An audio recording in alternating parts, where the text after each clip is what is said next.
So, a lot of people have asked me lately, how do you read so many books? And the answer isn't in what Brittany does. So, basically what Brittany does is this. She watched a YouTube video once, and she was told that she could read any book in 2 minutes. So, all she has to do for this is get the book, and then look at the cover, and then look inside the table of contents, read that, and she's read the book. And she did this with The 7 Habits of Highly Effective People by Stephen Covey, and now she tells everyone that she's read the book. But the problem with this is that nothing that Brittany read resonated with her. So if you read, let's say, habit number 4, think win-win, that doesn't really mean anything to you until you hear about a person in business who used that to grow his business into something great. And I'm not saying do what, who should we pick now? Bill. Do what Bill does. So what Bill does is he has to read every single word in the book. Every single word. And if he misses something, then he thinks he hasn't read the book. If he misses the part where, like the author dedicates the book to his wife or something, he thinks that he hasn't read the book. So I'm not saying that, but what I'm talking about is you have to know the stories behind the principles for them to really resonate with you. So here's one of the greatest changes that I have made in my life.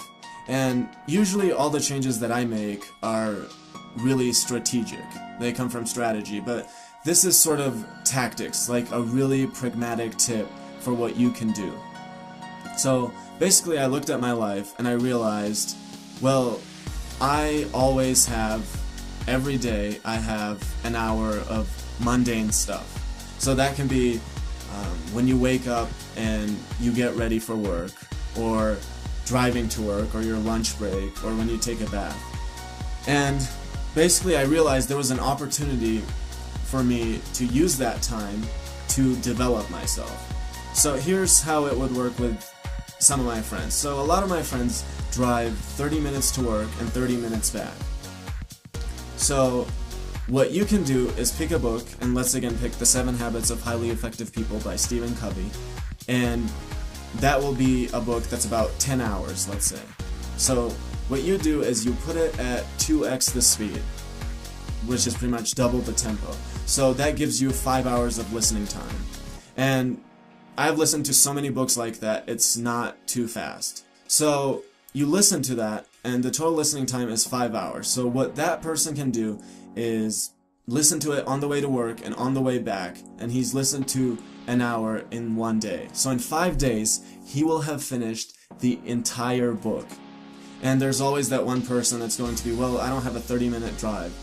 Neither do I, but look at your daily activities, where you do the mundane things, and use those. So I do it when I take a bath, and when I eat lunch, and that sort of thing. And this is really, really powerful. You can read books in 3 to 5 days.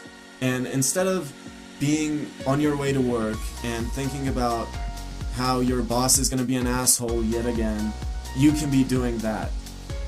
So the two issues that I come across with this, and this is only 10% of the people, or I'd say even less, that do this, are the following. The first one is, I always have one person tell me, that's too much. Why are you straining yourself, dude? Like, that's way too much.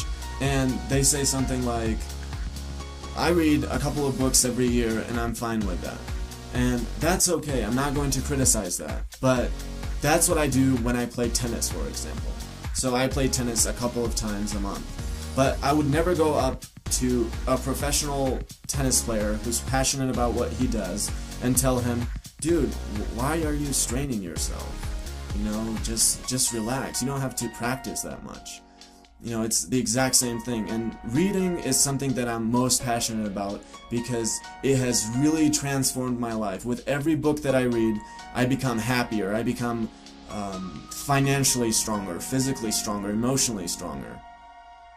And the second issue that I come across with sometimes is this whole thing of, I call it pseudo-aristocrat problem.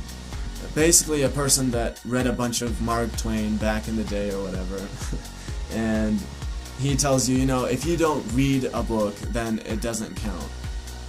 And I have done both. I've read many books and I've listened to many books, and I can tell you there's pretty much no real difference in doing either one. And you have nothing to be ashamed of. Think about it this way. You're having a conversation with one of the greatest minds that ever existed. One of the greatest minds. And someone's telling you that's not the right way to do it. Come on. So there's nothing to be ashamed of. And finally, I want to end it with, this is something that I've done a lot of research on. And I've practiced it, I've tried different methods, and this is something that has been one of the most helpful things that I have done. So if any of you have advice on how you do things that can help me, and not only just me, but everyone else in regards to this, please share so everyone can benefit.